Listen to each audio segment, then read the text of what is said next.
रायखसनि खुगायाव मन'जाहां अबस्थाखौ नुखानानै इमोसन जानानै सोमावसारदों।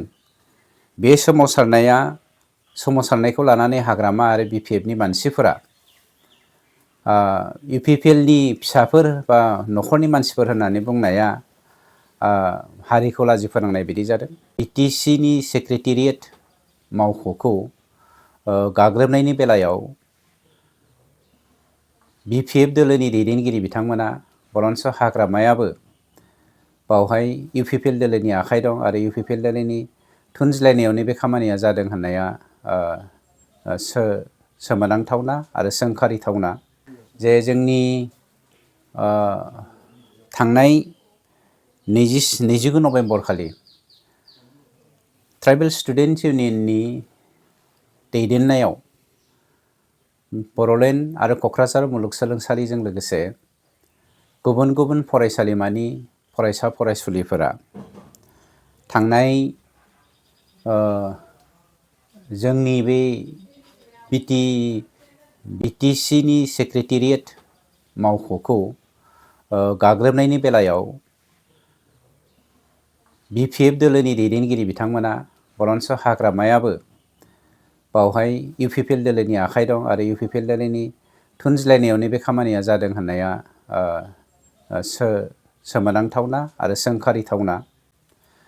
जों मोनसे बाथ्राखौ बुंगोन जे जाय फरायसा फरायसुलिफ्रा जोंनि हारिनि आरो हादोरनि इयुन, बिथांमोना इमोसनेलि जा खामानिखौ सेक्रेटारियेटखौ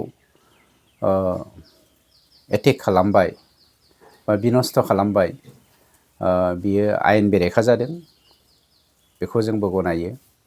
नाथाय दिनै जाय फरायसा फरायसुलिफ्रा गावनि राव हारिमु थुनलाइ आसार खान्थिखौ थैनो थांनायखौ नुखानानै, नंगौ बावहाय UPPL नि गथ'फोरबो फिसाफोरबो थागोन, BPF नि फिसाफोरबो थागोन, BJP नि कंग्रेसनि फिसाफोरबो थागोन। UPPL, BPF, BJP, कंग्रेस बेफोर जादों मोनफा मोनफा राजखान्थि हान्जा।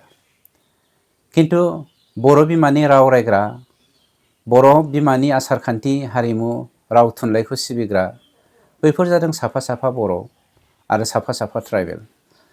जाय ट्राइबेला रोजा 7,000 बोसोर जोंनि बर' बंस'आ रायजो जाबोदों। बे 7,000निख्रुइबो बांसिन रायजो जानाय बर' फिसाफ्रा जेब्ला दिनै हरखाब सासे बर' दैदेनगिरिनि दैदेननायावनो गावनि राव हारिमु थुनलाइ आसार खान्थिखौ रायखसनि खुगायाव गारसननायखौ नुबाय, बे नुनानै बिथांमोना सोमावसारनाया बे मोनसे साभाबिक बाथ्रा। नाथाय बिदि होननानै दिनै BPFआ UPPLखौ मुं फाननाया गावनि राजनैतिक षड़यन्त्रनि थाखाय बर' हारिखौ फाननायनि मोनसे सिन जानानै फैनायखौ जोङो नुनो मोनदों।